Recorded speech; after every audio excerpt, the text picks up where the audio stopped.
নমস্কার বন্ধুরা, আজ আমরা চলে এসেছি কলকাতার এক ঐতিহাসিক স্থান নেতাজি ভবন। এই নেতাজি ভবন শুধুমাত্র একটুখানি ইটকাট মাত্র নয়, এই নেতাজি ভবন হলো ভারতের স্বাধীনতা সংগ্রামের এক জীবন্ত নিদর্শন।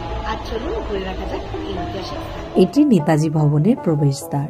এই বাড়িটি কলকাতার এলগিন রোডে অবস্থিত এবং এটি নেতাজির পৈতৃক নিবাস। এই ভবনেই তিনি ব্রিটিশ বিরোধী বিভিন্ন বিপ্লবী পরিকল্পনা করেছিলেন। চলুন এখন ভিতরে ঢুকে দেখি। এই ভবনে ঢুকতেই প্রথম যে জিনিসটি চোখে পড়ে তা হলো এক অদ্ভুত নীরবতা, যেন ইতিহাসের প্রতিটি মুহূর্ত এখানে জমে আছে। দেয়ালে নানা ছবি ও স্মারক রয়েছে, যা আমাদের ফিরিয়ে নিয়ে যায় স্বাধীনতা সংগ্রামের সময়ে। এই গাড়িটিই হলো সেই ঐতিহাসিক বাহন, নেতাজির ওয়ান্ডারার গাড়ি। এই গাড়িটি ব্যবহার করেই তিনি কলকাতা থেকে বেরিয়ে পড়েছিলেন। গাড়িটির নম্বর ছিল BLA 7169।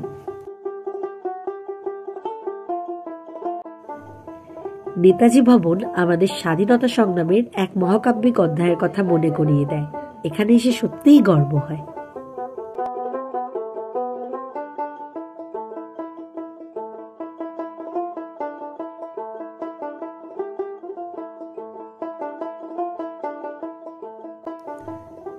এই সিঁড়িটি শুধু ইট পাথরের তৈরি নয়, এটি ভারতের স্বাধীনতা আন্দোলনের এক গুরুত্বপূর্ণ সাক্ষী। এখান থেকেই শুরু হয়েছিল এক বিপ্লবী নেতার স্বাধীনতা সংগ্রামের এক নতুন অধ্যায়। এই সিঁড়ির প্রতিটি ধাপে লেখা আছে ইতিহাস।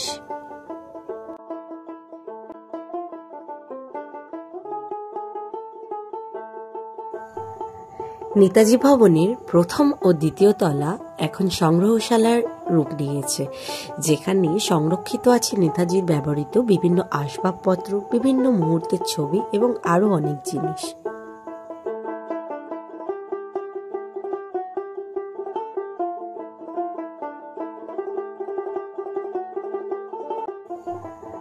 নেতাজি ভবনের প্রথম ও দ্বিতীয় তলা এখন সংগ্রহশালার রূপ নিয়েছে, যেখানে সংরক্ষিত আছে নেতাজির ব্যবহৃত বিভিন্ন আসবাবপত্র, বিভিন্ন মুহূর্তের ছবি এবং আরো অনেক জিনিস।